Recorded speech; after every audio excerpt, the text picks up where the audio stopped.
Assalamualaikum warahmatullahi wabarakatuh. Perkenalkan, nama saya Esi Fadila Warni, BP 1904-113 dari kelas C, jurusan S1 Farmasi, Fakultas Farmasi, Universitas Perintis Indonesia. Materi pertama yang akan kita bahas adalah istilah kelarutan dan perbandingan kelarutan menurut Farmakope Indonesia.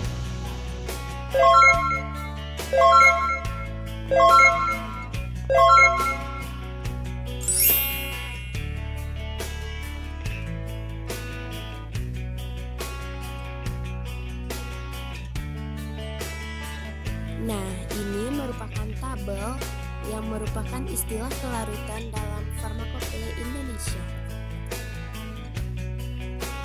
Yang kedua, kita mempelajari tentang beberapa pengujian yang dilakukan untuk mengontrol kualitas suatu sediaan eliksir maupun sediaan lainnya dalam dunia farmasi. Bobot jenis dapat kita definisikan sebagai rasio bobot suatu zat terhadap bobot zat baku yang volumenya sama pada suhu yang sama dan dinyatakan dalam desimal. Bobot jenis dinyatakan dalam desimal dengan beberapa angka di belakang koma sebanyak akurasi yang diperlukan. Umumnya, 2 angka di belakang koma sudah cukup. Bobot jenis suatu zat dapat dihitung dengan mengetahui bobot dan volumenya.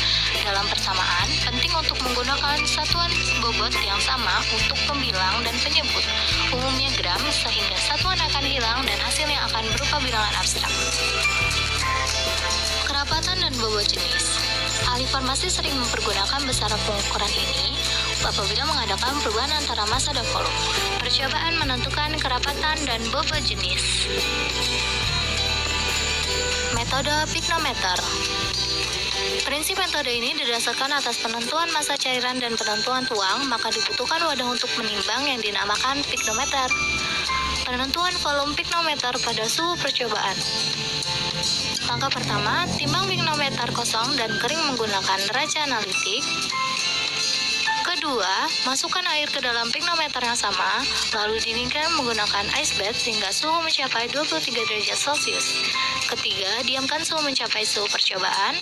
Setelah itu, diamkan kembali hingga suhu ruang dan ditimbang. 4. Setelah penimbangan, maka didapatkan data berupa 1. Bobot piknometer kosong sama dengan A dalam gram.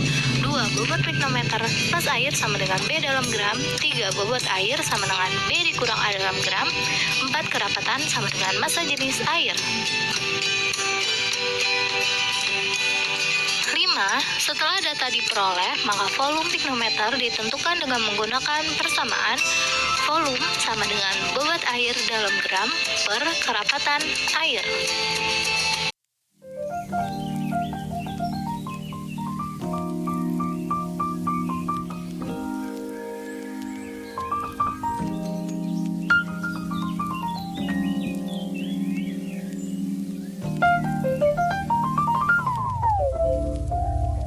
Pemeriksaan dilakukan secara visual, biasanya dilakukan oleh seseorang yang memeriksa wadah bersih dari luar.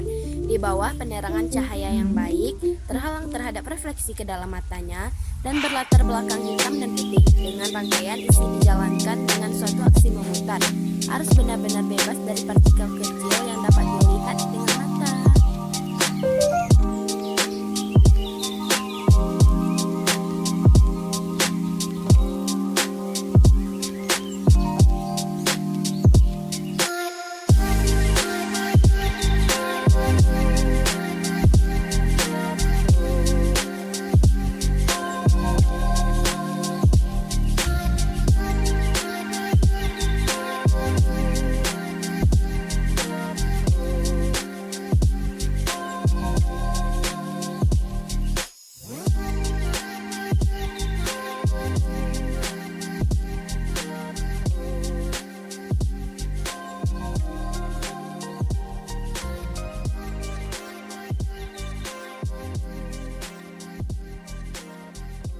Bagaimana teman-teman semua? Sudah paham belum tentang materi yang ada di video ini? Nah, itu semua kita pelajari di Fakultas Farmasi loh. Yuk teman-teman yang ingin lebih memahami tentang dunia farmasi ini, yuk bergabung di Fakultas Farmasi Universitas Perintis Indonesia.